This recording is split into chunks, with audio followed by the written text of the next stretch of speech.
Hi friends, welcome back to my channel Vlogs by Preeti. இந்த video பார்த்தீங்கன்னா last Friday எடுத்த விலாகை பாருங்கள். இதில் இன்ட்ரெஸ்டிங்கான ஒரு விஷயமும் இருக்குது, அதையும் ஷேர் பண்ணுறேன். அதுக்கப்புறம் பார்த்தீங்கன்னா நடுவில் நான் வெனஸ்டே தேர்ஸ்டே விலாக் என்னாச்சுன்றதும் உங்களுக்கு வீடியோவில் சொல்கிறேன். அன்னி ஒர்க்குக்கெலாம் போயிட்டு வந்துட்டு ஒரு 1-1.5 மணி நேரம் வந்து நல்லா ரெஸ்ட் எடுத்தாச்சு. ரெஸ்ட் எடுத்ததுக்கப்புறமா வீடு அப்படியே இருந்தால் நல்லா இருக்காது இல்லையா? எப்பவுமே நான் உங்களுக்கு வந்து வீடை வந்து க்ளீனாக தான் காமிச்சிருக்கேன். அன்றைக்கி பார்த்திங்களா கொஞ்சம் அலங்கோலமாகவே இருந்தது வீடு. சரி கையோட க்ளீன் பண்ணிடலாம், நாளைக்கு வந்து ஒரு இடத்துக்கு போக வேண்டிய வேலை இருக்குது, அது எல்லாமே நான் உங்களுக்கு விலாகில் வந்து ஷேர் பண்ணுறேன். இந்த பார்த்திங்கன்னா காலையில் அந்த ஹென்னா பவுடர்லாம் ஆர்டர் பண்ணியிருந்தேன், அதெல்லாம் எதுவுமே எடுத்து வைக்கலையா. கையோட ஃபஸ்ட்டு அதெல்லாம் எடுத்து வச்சுட்டு பேக் அங்கங்கே விழுந்து கிடந்தது. அந்த பேக்லாம் எடுத்து ஒரு இடத்துல வச்சுட்டு என்ன பண்ணேன்னா ஃபஸ்ட்டு நம்ம க்ளீனிங்கை ஸ்டார்ட் பண்ணுவோன்னு சொல்லிவிட்டு க்ளீனிங்கை ஸ்டார்ட் பண்ணியாச்சு. உங்களுக்கு வந்து எப்பயுமே வீடை பார்த்திங்கன்னா ரொம்ப க்ளீனாக தான் காமிச்சிருக்கேன். இங்கே பார்த்திங்கன்னா எப்படி இருக்குன்னா வீடு அப்படி இருக்குது. ஷிங்கில் பாத்திரமும் கழுவலை. இந்த சிக்கன் பார்த்திங்கன்னா கொஞ்சமாக இருந்தது. சரி 65 மசாலா போட்டு ஃப்ரை பண்ணி எடுத்துக்கலாம் அப்படின்னு சொல்லிட்டு ஃப்ரிட்ஜில் இருந்து எடுத்து வெளியே வச்சுருக்கேன். அந்த பாக்ஸை திறந்து வீடான்னு இப்போ என்கிட்ட சொன்னதான் பாக்ஸையே உடச்சி வச்சுட்டான்.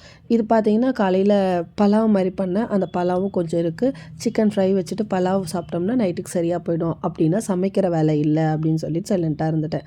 இது பார்த்திங்கன்னா கிராசரி, இந்த வெங்காயம் தக்காளிலாம் வாங்கிட்டு வரது ஃப்ரிட்ஜில் வைக்க மாட்டேன். மோஸ்ட்லி வந்து நான் எந்த வெஜிடபிள்ஸுமே வந்து ஃப்ரிட்ஜில் வந்து வைக்கவே மாட்டேன். இப்போ 1 வீக்குக்கு யூஸ் பண்ணுறேன்னா அப்போ வந்து நான் ஃப்ரிட்ஜில் வைப்பேனே தவிர, இப்போ 2 நாள் 3 நாளில் யூஸ் பண்ணுறதா இருந்தால் மோஸ்ட்லி ஃப்ரிட்ஜில் வைக்க மாட்டேன்.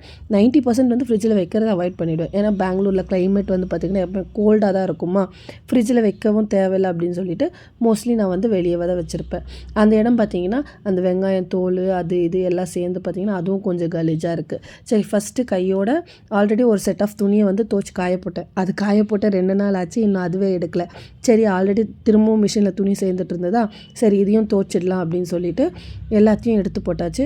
பின்னாடி பார்த்திங்கன்னா அந்த ப்ளக் வந்து பெட்ரூமில் வந்து கனெக்ட் பண்ணணும். அதான் பையன்கிட்ட சொன்னேன், ப்ளக்கை கனெக்ட் பண்ணிவிடுப்பா, அம்மா மிஷின் போடுறேன் அப்படின்னு சொன்னேன். அவன் ப்ளக்கை கனெக்ட் பண்ணிகிட்டு இருக்கிறதுக்குள்ளே நான் வாஷிங் மிஷினில் லிக்விட் ஊற்றிட்டு சரி மிஷின் ஆன் பண்ணிடலான்னு சொல்லிவிட்டு ஆன் பண்ணிகிட்ருக்கேன். எனக்கு தெரிஞ்ச ஒரு டிப்பை நான் உங்களுக்கு சொல்கிறேன்.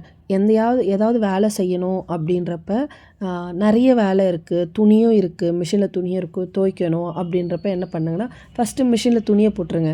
ஏன்னா என்ன ஆகும்னா நீங்கள் வேலையெல்லாம் முடிச்சுட்டு வரதுக்குள்ளே அதுவும் துவைச்சிட்ருக்கும், எடுத்து காய போட்டோம்னா கையோட வேலையும் முடிஞ்சிடும். நானும் என்ன பண்ணிட்டேன்னா ஃபஸ்ட்டு மிஷினை வந்து ஆன் பண்ணி விட்டாச்சு. இதுக்கப்புறமா வேறு என்ன வேலை இருக்குன்னா ஆல்ரெடி துவைச்சி காய போட்டிருக்கேன் பார்த்தீங்களா, திரும்ப இந்த துணியை காய போடணுன்னா எனக்கு அந்த கொடி வேணுன்றப்ப என்ன பண்ணணும், ஃபஸ்ட்டு அந்த துணியை எடுத்து நான் ஃபஸ்ட்டு உள்ளே போடணும். பையன்கிட்ட சொன்னேன்னா அந்த துணியெல்லாம் கொண்டு வந்து உள்ளே போட்டுட்டான். இப்போ நான் கையோடு வந்து இதை மடித்து வச்சுட்டா என்னுடைய வேலை வந்து முடிஞ்சிடும். ஃபஸ்ட்டு இதை மடிச்சிடலாம் அப்படின்னு சொல்லிட்டு நானும் மடிக்க ஸ்டார்ட் பண்ணேன். அப்போ தான் நோட்டீஸ் பண்ணேன், பெட்டு மேலே இவன் யூனிஃபார்மை எடுக்கவே இல்லை.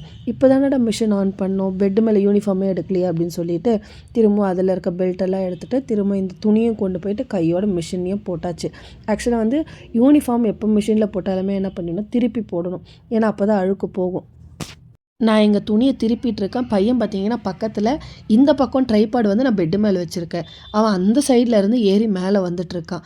ஒரு சில வாட்டி இந்த மாதிரி ஒரு குரங்கு வேலையெல்லாம் பண்ணிகிட்ருப்பான். திரும்பி அதுக்கப்புறம் என்ன பண்ணேன்னா டியூஷனுக்கு டைம் ஆகுது, ஃபஸ்ட்டு போயிட்டு மூஞ்சை கழுவிட்டு வா அப்படின்னு. சரி அவனும் கையோடு போயிட்டு நான் முகம் கழுவிட்டு வரேன்னு சொல்லிட்டு போயிட்டான். நான் என்ன பண்ணிட்டேன், கையோட துணி எல்லாமும் வந்து மடித்து வைக்க ஸ்டார்ட் பண்ணிட்டேன். இங்கே பார்த்தீங்கன்னா சைடில் வந்து நின்றுட்டுருக்கான். நான் தான் சொன்னேன் உன்னோட துணியெல்லாம் மடித்து வைக்கிறேன், எல்லாத்தையும் கொண்டு போய் வை அப்படின்னா. இல்லைனாலும் பண்ணுவான். அதனால் என்ன பண்ணிட்டேன்னா அவனோட துணியெல்லாம் மடித்து கொடுத்துட்டேன். அவன்தெல்லாம் கொண்டு போய் வச்சுட்டான். அதுக்கப்புறம் கபோர்டில் வைக்க வேண்டிய துணியெல்லாம் கபோர்டில் வச்சுடுவான். இன்னொரு பக்கம் பீரோவில் வைக்க வேண்டிய துணி எல்லாமே நான் தான் வைக்கணுமா, அதனால் கபோர்டில் வைக்க வேண்டிய துணியெல்லாம் அவனே கொண்டு போய் ஒன்றா வந்து வச்சுட்டு வந்துட்டான். திரும்பவும் பார்த்துட்டே இருங்க, எவ்வளோ நேரம் அந்த பக்கம் இருந்தால் திரும்பவும் இந்த பக்கம் வந்துட்டான். என்ன தான் பண்ணுறதோ இந்த பையனை. இங்கே பார்த்தீங்கன்னா கையோட துணி எல்லாமே மடித்து வச்சாச்சு. அவனும் ஒன்றா கொண்டு போய் வச்சுட்டான்னா எதெல்லாம் அவனால் எடுத்து வைக்க முடியலையோ அதெல்லாம் நானும் எடுத்து வச்சுட்டேன். சரி பெட்டையும் வந்து கொஞ்சம் கையோட நீட் பண்ணிடலாம் அப்படின்னு சொல்லிட்டு பெட்டையும் வந்து க்ளீன் பண்ணிகிட்டு இருந்தேன். இவன் முகம் கழுவிட்டு வந்துட்டான் இல்லையா, அம்மா வாம்மா எனக்கு பொட்டு வைமா, டியூஷனுக்கு டைம் ஆகிடுச்சுமா, அம்மா வாம்மா எனக்கு பொட்டு வைமா, டியூஷன் டைம் ஆகிடுச்சுமா அப்படின்னு சொல்லிட்டு இருந்தான். சரி வாடா, இல்லைன்னா என்னால் என் வேலையை நான் உருப்படியாக பண்ண முடியாது அப்படின்னு சொல்லிட்டு ஃபஸ்ட்டு அவனுக்கு பொட்டு வச்சுட்டு அவனும் வந்து டியூஷனுக்கு வந்து கிளம்பிட்டான். அவனும் கிளம்பிட்டான்னா நானும் கொஞ்சம் வந்து ஃப்ரீயாக வந்து ஒர்க்கை பார்த்துக்கலாம்.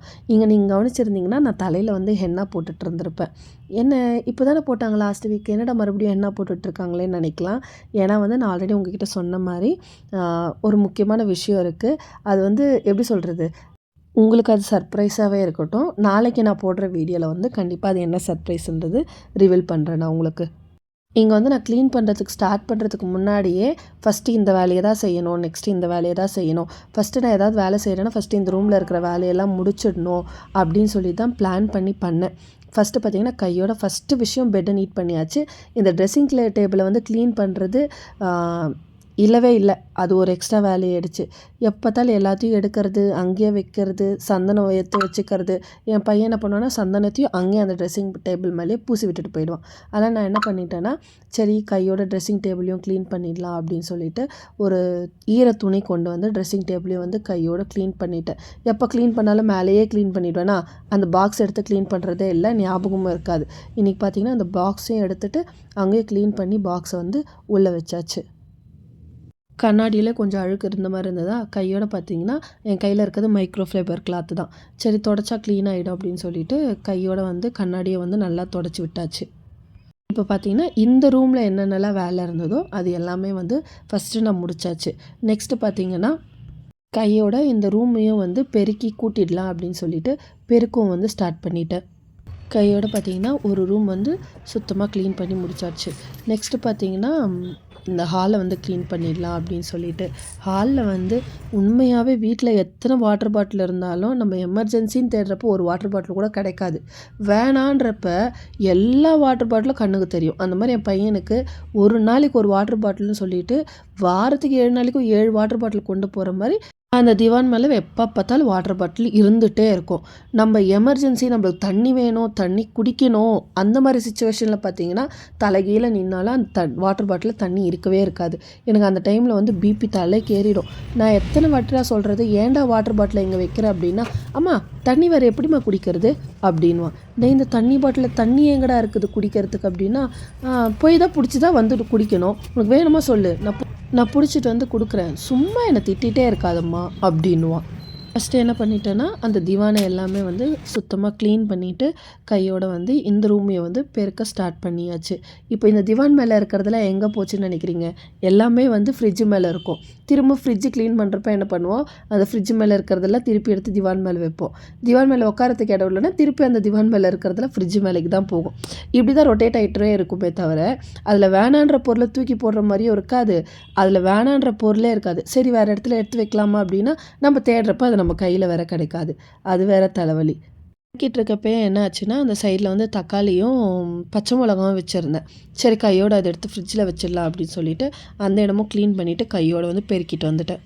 பெருக்கிட்டு வந்த கையோடு என்ன பண்ணிட்டேன்னா கையோட மாப்பும் போட்டுடலாம் அப்படின்னு சொல்லிட்டு மாப் போடவும் வந்து ஸ்டார்ட் பண்ணியாச்சு. நீங்கள் பார்த்தீங்கன்னா ஒரு வீட்டை விட்டு நம்ம ஒரு 1/2 மணி நேரம் வெளியே போனாலும் சரி, இல்லை 1 மணி நேரம் வெளியே போனாலும் சரி 2 நாள் 3 நாள் வெளியே போனாலும் சரி, நம்ம மைண்ட் செட் எப்படி இருக்கும்னா லேடிஸோட மைண்ட் செட்டு போகிறப்பே க்ளீன் பண்ணி வச்சுட்டு போனால் வந்ததுக்கப்புறமா கொஞ்ச நேரம் ரெஸ்ட் எடுக்கலாம்ல அப்படின்னு சொல்லிட்டு. ஆனால் அந்த போகிறதுக்கு முன்னாடி க்ளீன் பண்ணுறது ஆக்சுவலாக எதுவும் க்ளீன் பண்ணுறதுக்கு இல்லைனாலும் 1 2 எடுத்து க்ளீன் பண்ணுறப்ப கூட அது கிட்டத்தட்ட ஒரு 2 மணி நேரம் 3 மணி நேரம் ஆகிடும். அப்போ தான் வந்து ஒரு இடத்துக்கு போனால் கூட சரி நம்ம திரும்பி வரப்போ நம்ம வீட்டில் எந்த வேலையும் இல்லை, நிம்மதியாக வந்து படுத்து ரெஸ்ட் எடுக்கலாம் அப்படின்ட்டு ஒரு மைண்ட் செட் இருக்கும். எனக்கு இங்கேயும் அப்படி தான் இருந்தது. ஒரு இடத்துக்கு போகணுன்னா எவ்வளோ வேலை இருக்குது, இப்போ நம்ம செய்யலைனாலும் நம்மளை யாரும் கேட்க போகிறதில்ல. ஆனால் நமக்கு அது ஒரு சாட்டிஸ்ஃபேக்ஷன் இருக்கணும் இல்லையா, நம்ம செஞ்சிட்டோம் பரவாயில்ல எல்லா வேலையும் முடிஞ்சிடுச்சு அப்படின்னு சொல்லிட்டு அந்த ஒரு சாட்டிஸ்ஃபேக்ஷனுக்காக என்ன பண்ணுறேன்னா எல்லா வேலையும் வந்து முன்னாடியே வந்து செஞ்சு வச்சிடுறேன். இங்கே பார்த்தீங்கன்னா கையோட வீட்டை வந்து பெருக்கி கூட்டினதுக்கப்புறம் கையோட வந்து மாப்பும் போட்டுடலாம். கிச்சனில் இருக்கிற வேலை வந்து இருக்கட்டும், அதையும் நம்ம தான் செய்யணும். செய்கிறதா இருந்தால் கிச்சனில் வேலை அப்படியே இருக்கட்டும். ஃபஸ்ட்டு பெருக்கிட்டு மாப் போட்டுட்டோம்னா அது ஒரு வேலை முடிஞ்சிடும். நம்ம நின்றுட்டு பாத்திரம் வளர்க்குறதுக்குள்ளே என்ன ஆகிடும்னா வீடும் வந்து காஞ்சிடும் கையோட அப்படின்னு சொல்லிட்டு நான் என்ன பண்ணிட்டேன்னா ஃபஸ்ட்டு கையோட வந்து மாப்போட வந்து ஸ்டார்ட் பண்ணிட்டேன்.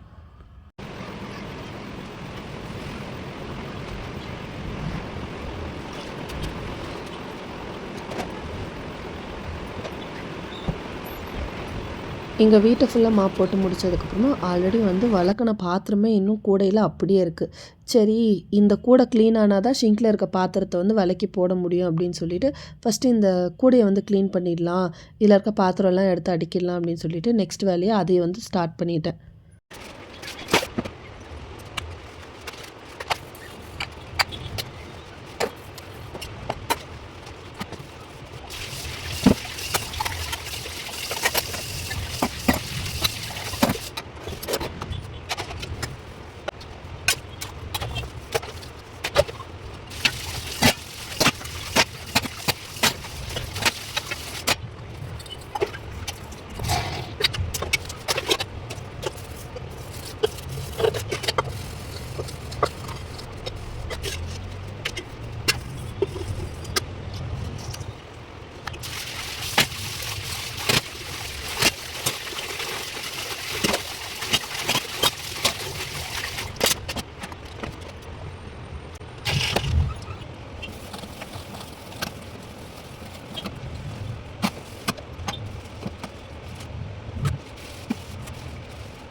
கையோட பாத்திரமும் விளக்கிட்டு கேஸ் மேலேயும் வந்து ஃபுல்லாக கழுவி தொடச்சி வச்சாச்சு.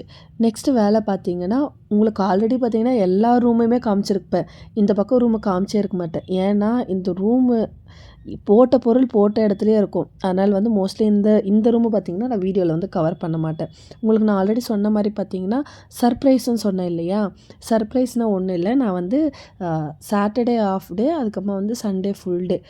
சாட்டர்டே எப்போவுமே வந்து ஒர்க்கில் ஆஃப் டே தான். சண்டே வந்து லீவ் இல்லையா காமனாக. சரி ஊருக்கு போகலாம் அப்படின்னு சொல்லிட்டு ஊருக்கு கிளம்பினேன். அதுக்காக தான் பார்த்தீங்கன்னா, தலையில வந்து ஹென்னாலாம் வச்சுக்கிட்டு, நல்லா சமத்து புள்ளையா ரெடியாகி போணும் அப்படின்னு சொல்லிட்டு எல்லாமே ப்ரிப்பேர் பண்ணி எடுத்து வச்சுக்கிட்டாச்சு. நம்ம 1 நாள் போனாலும் சரி, 2 நாள் போனாலும் சரி, இந்த பேக் பண்ணுறது மட்டும் எவ்வளோ கஷ்டம்னா, அவ்வளோ கஷ்டம். ஆனால் இந்த வாட்டி பார்த்தீங்கன்னா, எல்லாமே பிளான்டாக பண்ணிட்டேன். ஒரே நாள் தான் போக போகிறோம். சாட்டர்டே போட்டுட்டு போகிற ட்ரெஸ்ஸு சாட்டர்டே ஃபுல்லாக, சண்டே திரும்பி வரப்போ ஒரு செட்டு. அவ்வளோதான் அப்படின்னு சொல்லிட்டு கரெக்டாக கணக்காக வந்து எடுத்து வச்சுக்கிட்டேன். எனக்கு ஒரே ஒரு செட்டு, பையனுக்கு மட்டும் எக்ஸ்ட்ரா 2 செட்டு எடுத்து வச்சுக்கிட்டாச்சு. ஊருக்கு போகிறப்ப பேக் பண்ணுறது எவ்வளோ கஷ்டமோ, அதே மாதிரி வந்து அதை க்ளீன் பண்ணி திரும்ப எடுத்த இடத்துல வைக்கிறதும் ரொம்ப கஷ்டம்தான். எங்கள் கையோடு பார்த்திங்கன்னா, ஊருக்கு என்னெல்லாம் கொண்டு போகணுமோ எடுத்து ஒரு இடத்துல வச்சாச்சு. இது எல்லாமே இனி என்ன பண்ணணும்னா, பேக்கில் வந்து அரேஞ்ச் பண்ணி வச்சுட்டு பேக்கை வந்து ஒரு ஓரமாக வைக்க வேண்டியது தான். ஏன்னா வந்து நாளைக்கு ஆஃப் டே இல்லையா, போயிட்டு வந்த உடனே வந்து கிளம்ப வேண்டியது தான். நான் உங்களுக்கு ஊருக்கு போகிறேன் தான் சொன்னே தவிர, எந்த ஊருக்கு போகிறேன் அப்படின்ட்டு சொல்லலை உங்களுக்கு. அது எல்லாமே பார்த்திங்கன்னா, நாளைக்கான வீடியோவில் வந்து பார்த்து தெரிஞ்சுக்கோங்க. இந்த வீடியோவை பார்த்தீங்கன்னா, நான் இதோட முடிச்சுக்கிறேன். உங்களுக்கு இந்த வீடியோ பிடிச்சிருந்ததுன்னா, மறக்காமல் சேனலை லைக் பண்ணிவிட்டு, ஷேர் பண்ணிவிட்டு, சப்ஸ்கிரைப் பண்ணிவிட்டு பாருங்கள் ஃப்ரெண்ட்ஸ். இதுவரையும் என்னோடய சேனலுக்கு நீங்கள் கொடுக்குற சப்போர்ட்டுக்கு ரொம்பவே நன்றி. இங்கே பார்த்தீங்கன்னா, பாதி ட்ரெஸ்ஸை வந்து எடுத்து தனியாக வைக்கிறேன். எதுக்குன்னு பார்த்தீங்கன்னா, அது நாளைக்கு போட்டுக்க வேண்டிய ட்ரெஸ்ஸெல்லாம் வந்து எடுத்து தனியாக வச்சுக்கிறேன். ஓகே ஃப்ரெண்ட்ஸ், இந்த விலாகை நான் இதோட முடிச்சுக்கிறேன். உங்கள் எல்லாரையும் நாளைக்கு ஒரு இன்ட்ரெஸ்டிங்கான, அப்புறமா எக்ஸைட்டிங்கான ஒரு விலாகோட மீட் பண்ணுறேன். மறக்காமல் அந்த வீடியோ நோட்டிஃபிகேஷன் வரணுன்னா சேனலை வந்து சப்ஸ்கிரைப் பண்ணி வச்சுக்கோங்க. உண்மையாகவே உங்கள் எல்லாருக்குமே அந்த வீடியோ பிடிக்கும். நாளைக்கு உங்கள் எல்லாரையும் அந்த இன்ட்ரெஸ்டிங்கான விலாகில் மீட் பண்ணுற வரைக்கும் பாய்.